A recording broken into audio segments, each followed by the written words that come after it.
for richer or for poorer. Subok ang relasyon ng millennials na ito mula sa Quezon City.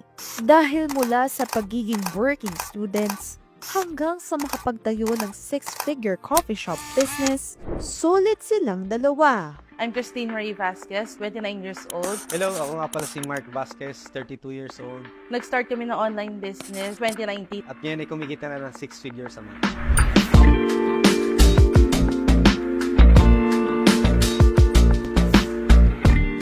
Manateleserye raw ang kwento ng love at business journey ni na Christine at Mark. Una silang nagkakilala taong 2013 bilang working students sa magkaibang fast food chain. Nagkasalubong lang kami sa hagdan. Naalala ko, nung nakita ko siya, sobrang ganda. Kaya hindi ko na pinakawalan. Nagkakilala kami, parehas kaming may pangarap. Kaso nga lang, hindi namin alam kung paano matutupad. So along the way, nagtutulungan kami kung paano makaka-survive. Habang nagtatrabaho, sinasabay namin yung pagbebenta na kung ano-ano like leche flan, chicharon, siya naman lipstick.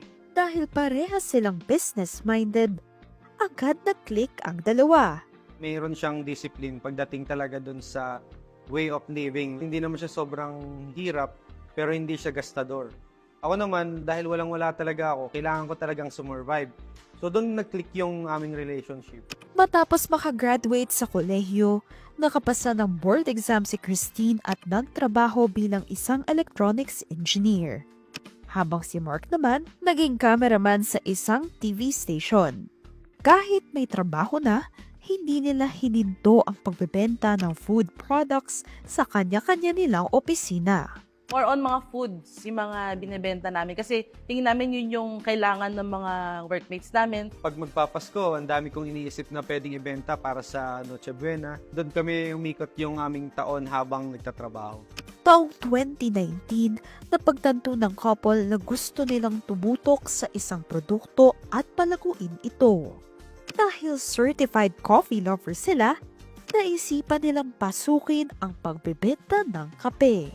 So, nag-start yun noong November. Naka-receive na kami kagad ng Christmas bonus that time. So, sabi namin, mag-ambagan kami ng take 5,000. So, in total, we have 10,000 pesos na puhunan. So, doon kami nag-start. Unang sinubukan ng couple magbenta ng bottled coffee, ngunit nahirapan sila sa preparation at logistics ng kanilang produkto. Doon namin naisip na why na try nating magbenta ng mga ground coffee or beans na nakapack. Pinaka-unexpected dun, hindi namin alam na mabebenta namin yung kilo-kilong nabili namin. Naging mabenta ang kanilang coffee beans online. Hanggang sa nagkaroon ng pandemic by March 2020. Akala namin Coffee Buddy will stop noong time na yon. So unexpectedly, doon pa mas dumami yung orders namin online through e-commerce platforms. Doon kami mas nakilala. Habang nasa bahay, naisipan nilang palalimin ang kanilang kaalaman sa paggawa ng kape. Nag-aaral talaga kami para magbarista kasi ang sabi ko sa kanya, hindi forever yung online selling. Bandang 2020, napagdesisyon na ni Christine mag-resign sa trabaho para tutukan ang negosyong naipundar. Si Mark naman, Sadly, isa ako sa mga na-retrench nung nagsara ang isang kumpanya sa TV network.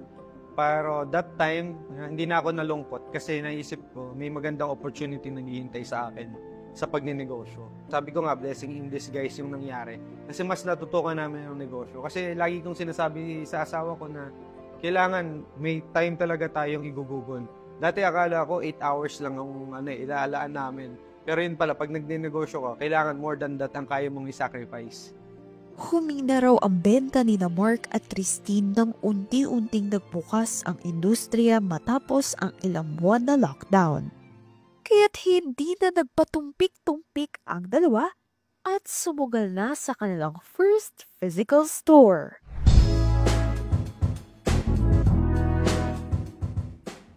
Opisyal nilang binuksan ang kanilang unang branch sa Quezon City bandang March 2022. Pumilit kami na magkaroon talaga ng physical store. Actually, yung una naming store, basic pa lang po. Meron lang machine, dalawa lang yung upuan, tapos kailangan pang umakyat para may maupuan pa. So, hindi pa ganun kaganda. Maliit lang yung space. Kasi ang iniisip namin, kahit take out lang muna. May mga sumuporta na talaga na dating customer. So yun yung mga very thankful kami sa mga customers namin since then. Nakabebenta raw sila ng 100 kilos ng kape per day. Sa success na natamasa ng couple, no way but up ang kanilang mantra. Noong 2023, inoffer na nila sa publiko ang franchise ng Coffee Buddy. Noong year 2023, nagkaroon kami 5 branches. So ngayong 2024, we have 10 branches. Meron kami 2 branch na under construction pa. Then yung company owned is 2. Usually sa isang branch, merong benta around 100 to 200 cups per day. Siyempre, meron pa tayong mga product na pasta, mga sandwiches. So, nadadagdag yun. Dati, nung nag-umpisa kami ng negosyo, 2 lang kami. Ngayon, more than 50 na kami. Yung 10,000 pesos namin, nakuha namin siya within 2 months. 2 months operating through selling ng mga ground coffee and whole beans pa lang. May kanya-kanyang toka sina Mark at Christine sa negosyo. Ako more on R&D, finances. So parang more on back-end ako. Yun yung mga ginagawa ko. Gusto ko yung mga tasks na about sa purchasing. Ako naman po yung nag-create ng system. Kasi kailangan kung meron kang kumpanya, may sistema siya na magagawa siya ng ibang tao. Bagamat may 6-figure business na, 2,000 piso daw ang inaalat na allowance ng couple para sa isa't isa kada linggo. Ang style kasi namin, sweldo lang kami ng specific amount. That time, 2,000 pesos yung sweldo namin per week. Hindi namin kinukuha yung ibang natitira. Pinapaikot namin siya. Hanggang nagulat na lang kami. Ganun na pala yung value niya. Hanggang ngayon pa rin, 2,000 pa rin sweldo namin.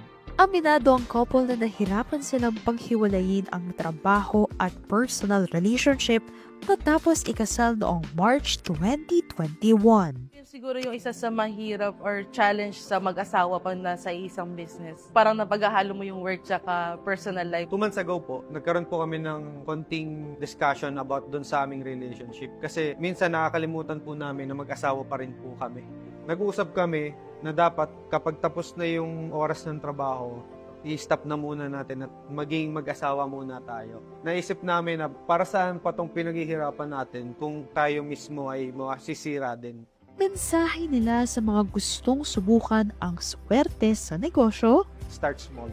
Do it now. Subukan na muna nila sa maliit para hindi masyadong nakaka-pressure, hindi masyadong masakit kapag nagkamali. At the same time, dapat magtulungan kayo kung ano yung strength ng bawat isa. Hindi kailangan malaki na yung puhunan mo. Mas maganda nang magsimula kayo ngayon kahit na maliit. Maximize nyo lang kung ano yung mga resources na kailangan.